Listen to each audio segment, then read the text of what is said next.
Hello, people of the world watching car reviews on the internet. Welcome to this, the 2024 Mazda 3 Turbo Premium Plus all-wheel drive hatch. Today I'm going to get this thing up in the air. We're going to nerd out in the tech specs, see how it is constructed and what mechanically is keeping this from being a hot hatch, and then go give it the beans.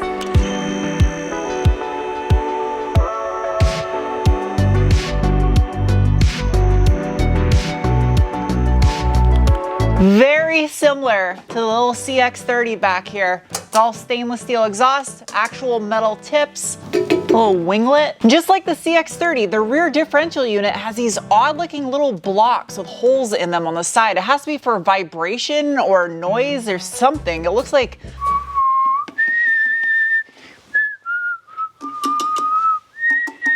the number one thing enthusiasts wanted to see on the past generations of the Speed 3 was all-wheel drive. And these fourth generations have it. It is an open type differential with G vectoring control plus torque vectoring capabilities via the brake system. And whereas the CX-30 crossover has a 3.8 final drive ratio, the Mazda 3 has a taller 3.583 final drive ratio, with the rear differential unit being slightly overdriven, giving it that predictive nature for the all-wheel drive system. Just like the CX-30, the Mazda 3 utilizes the same all-steel in construction torsion beam rear suspension configuration. Divorced coil spring paired with a set of Takiko dampers. Holy crap, that's a ton of seam sealer up in there. And for no apparent reason, the word beat is engraved in this heat shield. The Turbo All-Wheel Drive Premium Plus is the heaviest configuration of this BP generation Mazda 3, and this one weighs in at 3,397 pounds, the lightest version being the front-wheel drive Premium with a manual transmission at 3,086. Hairy cardboard, aluminium heat shielding, durable plastic, X-brace for chassis rigidity. There's an additional chassis brace underneath the heat shield here. Additional front subframe bracing. Two-piece drive shaft with metal carrier bearing housing. The small resonator after the cat, and the mid-pipe diameter outside measures in at 60 millimeter in diameter, which is a little less than 2.5 inches.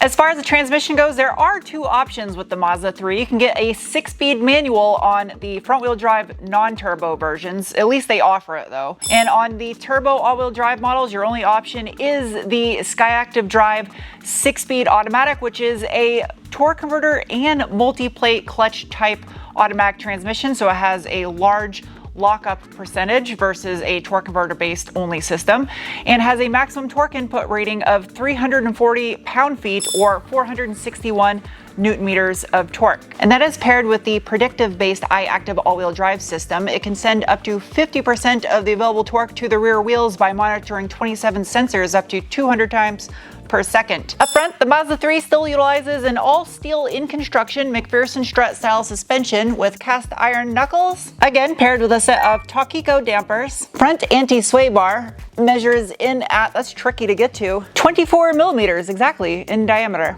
Hairy cardboard and plastic under engine cover. All these little removable access points for maintenance, a little ventilation spot for cooling. Time for the braking test. No one behind me. Ready, set, go. Okay. Whoa. That was more than I was expecting out of those little brakes.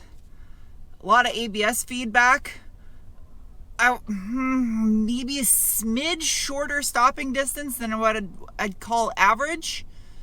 And it was stable. That braking was just made possible thanks to a single piston floating caliper and an 11.61 inch or 295 millimeter front rotor.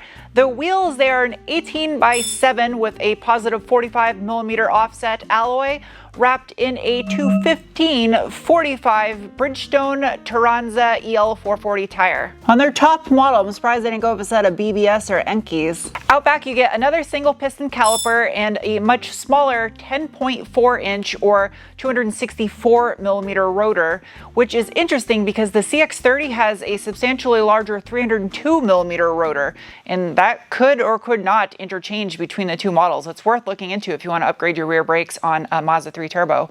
Also, the wheel and tire, same size as you get up front. In the name of science, I am now going to give this thing the beans. Bolstering assessment. No, doesn't really have the greatest bolstering.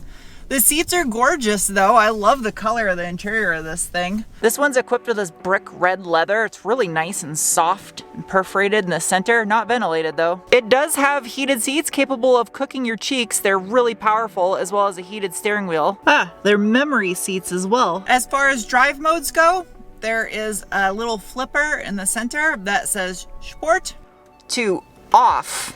As far as traction control goes, there's a button to the left of the steering wheel you can press to defeat it. Next to it, there's also a button to defeat telepathy with road cones, and force field speakers, and your camera view system. I can also slap the shifter over to the left, use it like a sequential, or I also have paddles on the back of the steering wheel. I'm gonna leave it in full auto though, and see what this thing can do. Ready?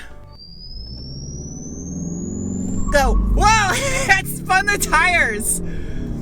It lets you build up an aggressive launch. I love that. Short shifts though, just like the CX-30. That's good. It's quick, especially when you launch it like that. Hood pop. Yep, that's a pretty heavy hood for a little car. No hood struts, just like the CX-30. Ooh, at least I got a little touchpad in case it's hot. Underneath the hood of the 2024 Mazda 3 Turbo is the Skyactiv G 2.5 liter all aluminum dual overhead cam dynamic pressure turbocharged 4-cylinder that produces 250 horsepower at 5,000 RPM and 320 pound-feet of torque at 2,500 RPM on premium fuel. If you put the shit grade low octane stuff, it'll only produce 227 horsepower and 310 pound-feet of torque. So you get a better look at the engine. Remove this engine cover. Skyactiv G Turbo. Digging a little bit deeper on this 2488cc 4-cylinder, it has an 89 by 100mm bore and stroke with a 10.5:1 compression ratio. The exhaust manifold is integrated into the cylinder head. It is a 431 manifold, meaning that the two cylinders, their exhaust ports are combined and the outer two are separate. That is for the dynamic pressure turbo system, which I go really in depth on how that works on my CX-30 Turbo review. There's a link up above if you guys want to check that out. But this is a direct inject only engine, does have variable valve timing on both intake and exhaust cams. And the turbo, which is hung off the back half of the engine right here, you can see it's tucked under the wiper cowl. It is a twin scroll unit and it was running at a peak of 17.4 PSI. And running under the air intake right here, you have the charge pipe for the turbo that goes under and into the front half of the engine bay to a water to air charge cooler located just below the cooled EGR system.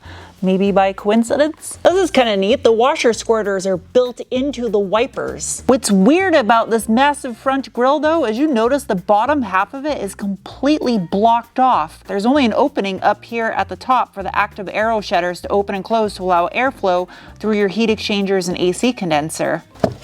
Time to take this thing for a rip.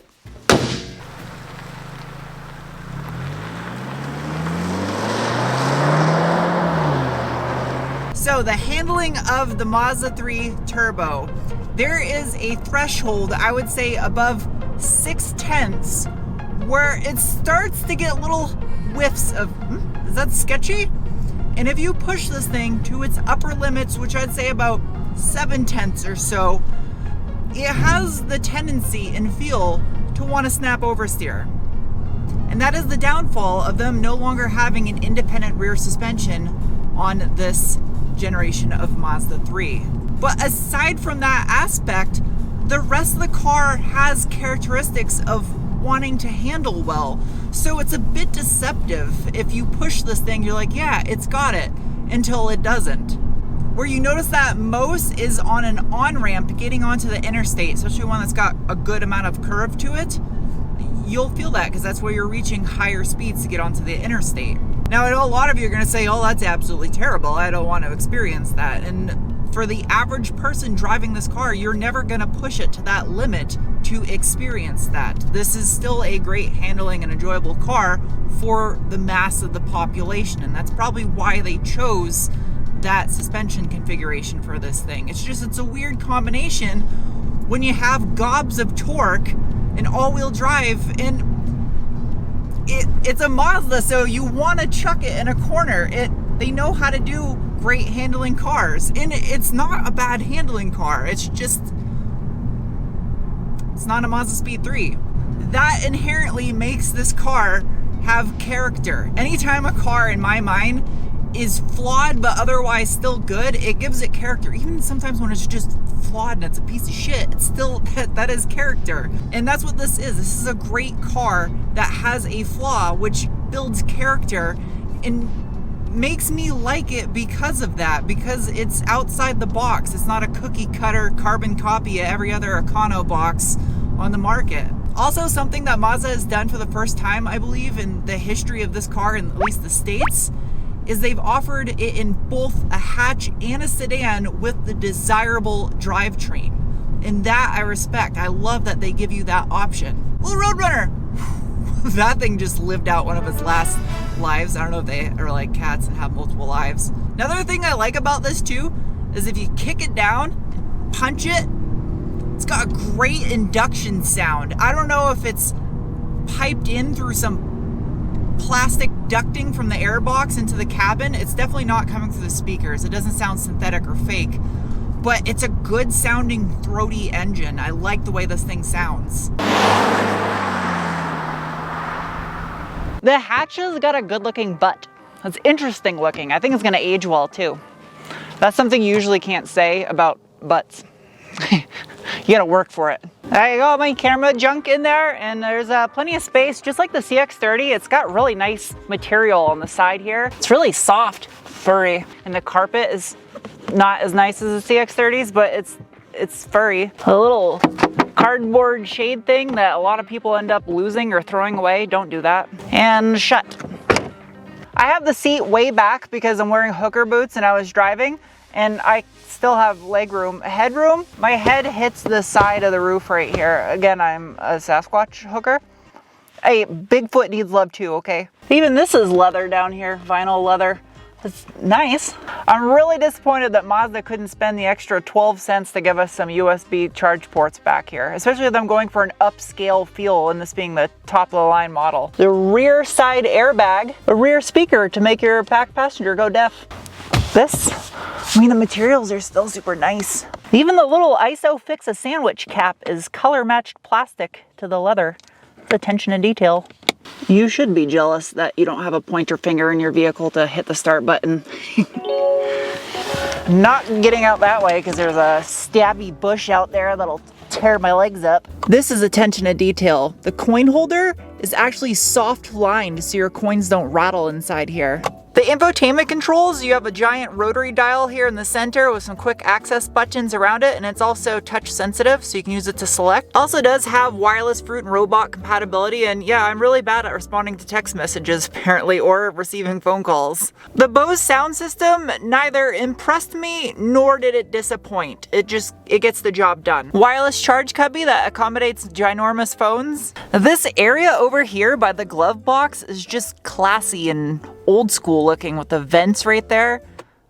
Soft opening glove box. The dash is actually soft touch and wrapped in the same material as the seats. Center armrest is adjustable and it also lifts. To reveal a little flap that I have to flip open because I want to know what's behind here. Wait, can you open it? I can't open it. What is this? Oh, it's an SD card, probably for the navigation maybe? And a dummy plug for maybe an old school cigarette lighter outlet. Also has a sunroof, and yep, those are LED. Adorable little airbag in the center of the steering wheel. The #1 spot in vehicles where they cut cost, the sunglass holder. Oh, it's soft at least, so it doesn't scratch your lenses. Electronic parking brake. At least it turns off on its own. It's pretty smart. I will give this car one massive amount of credit, and that is the fact that it is quiet and comfortable cruising around in here. It doesn't feel like a cheap economy car. It does feel upscale, and that's kind of what Mazda was going for, especially why they use the torsion beam rear end. It handles well below 50 miles per hour, and in tight situations, maybe a little bit of autocross could be kind of fun in this thing, but high speed stability, also, considering this car isn't exactly what I would consider a lightweight, and it does have all-wheel drive and is fairly powerful, the fuel economy is incredible. Basically, everything I loved about this car and all of its strong points have to do with the interior, the overall look of the car I'm a fan of, and the build quality. It does feel like it's a well-built car, especially on the insides. There's no rattles or noises other than my crap rolling around on the floor because I'm not putting it in the hatch in my backpack. That's the whole reason why I brought it with me. I love the fact that they offer a manual transmission on the naturally aspirated front-wheel drive model. I wish they would offer the manual transmission with the naturally aspirated engine in all-wheel drive. That would be a fun option to consider against a Subaru. It's sad that it actually seems like it's asking too much to get a manual transmission in the turbo all-wheel drive drivetrain and have a Mazda speed version of it, because Mazda could make a phenomenal all-wheel drive manual transmission hot hatch if they wanted to.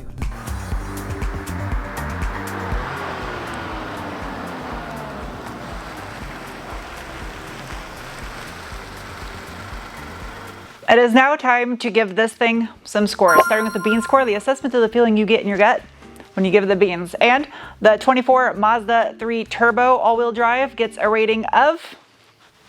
Next is the cookie score, the assessment of value, and as this one is equipped in the mid-30s, it's getting a rating of... Next is the wrench score, the assessment of ease of maintenance, and it earns a rating of...